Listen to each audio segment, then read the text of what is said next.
Welcome to today's edition of the Anaglyphic Jukebox. You never know what you'll find on the old jukebox. Let's press B31. Okay, we've got Frank in the Third Dimension by Jim Woodring, 3D Conversions by Charles Barnard. The jukebox would like to quote Oliver Sava, writing in the AV Club on February 2nd, 2016. Quote, "The back cover of Jim Woodring and Charles Barnard's Frank in the Third Dimension, Fantagraphics Books, taunts that it has the most startling volumetric 3D ever printed. And while that may sound like hyperbole, it really is a major accomplishment in anaglyphic 3D illustration. Woodring brings a lot of dimension to his 2D art by using wavy lines of varying thickness to shade figures and create specific textures, and Barnard breaks Woodring's intricate drawings down into hundreds of individual layers that are slightly modified, making many small changes that add up to create images with breathtaking depth. Most anaglyphic comics use this illusion of depth to simply create distance between flat planes of artwork, but Barnard's meticulous conversion process creates volume within the individual planes, accentuating the texture of Woodring's line and giving the figures more weight. A wonderful description from Oliver, the proof of which you're observing right now. But who are Jim Woodring and Charles Barnard? Ever eager to have others do the heavy lifting around here, the jukebox will turn to Walter Foxglove on Goodreads for his excellent and concise bio of Jim Woodring. Note for the slower kids. Paranoia is a medical condition involving an excess of morbid dreams and nightmares. Paracousia is an auditory hallucination that involves perceiving sounds without auditory stimulus. Quote, Jim Woodring was born in Los Angeles in 1952 and enjoyed a childhood made lively by an assortment of mental and psychological quirks, including paranoia, paracousia, apparitions, hallucinations, and other species of psychological and neurological malfunction amid the snakes and tarantulas of the San Gabriel Mountains. He eventually grew up to be an inquisitive, bear-like man who has enjoyed 3 exciting careers: garbage collector, merry-go-round operator, and cartoonist. A self-taught artist, his first published works documented the disorienting hell of his salad days in an illustrated autojournal called Jim.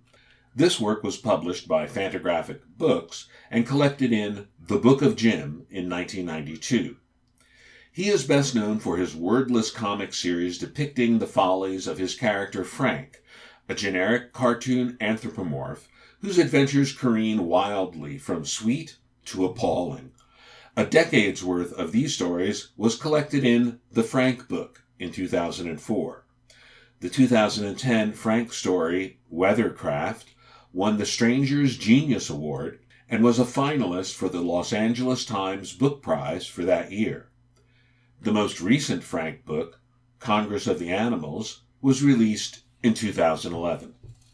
Charles Barnard is a digital artist and video game industry veteran from Stockton, California.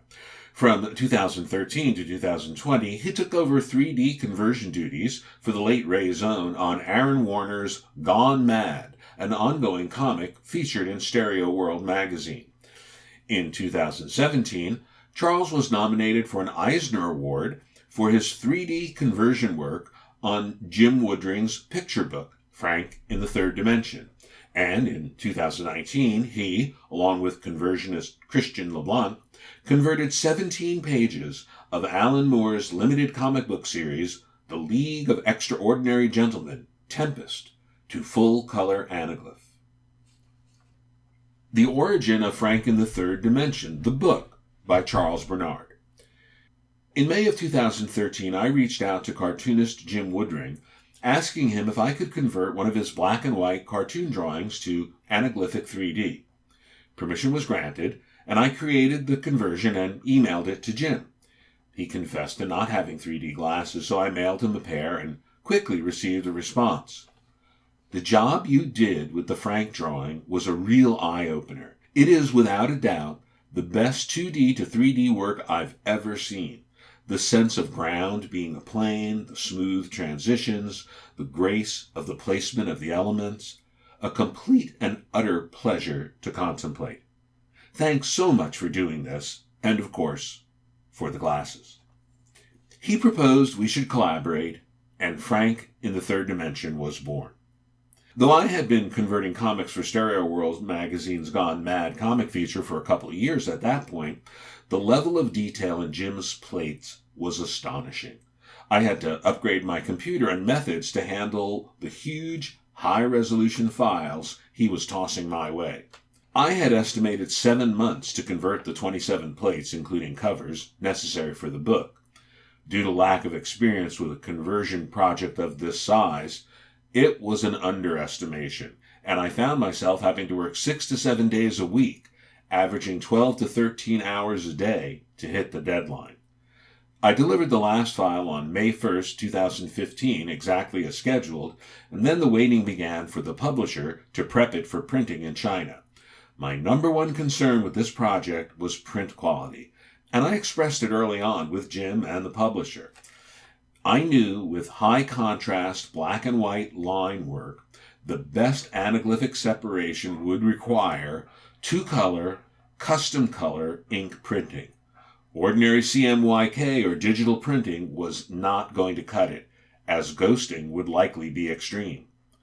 Fortunately, Fantagraphics is a premier publisher of comic art-related books, so they were no stranger to the exacting specifications of the creators they worked with. They followed my specs to the letter and prepared the printing to my PMS color specifications, which were the same ink specifications used by Ray Zone for many years to print his line of comic books. In the modern age, proof checking is done with a digital print, but for the color accuracy required, Fantagraphics went the extra mile and sent a wet proof made of several pages, actually mixing the inks and press printing it exactly as the final book would be. By fall of 2015, I had 2 proofs in my hand, and the color was perfect, yielding a terrific 3D effect. I could finally sleep. The book hit shelves in early February 2016 and was met with moderate success. Today, the book is largely sold out and considered rare, with prices ranging from $200 to $400 a copy. Spain released a Spanish-language version titled Peekaboo, Frank, that is still available, and aside from a cover change in Spanish language, is in every other way identical to the American edition.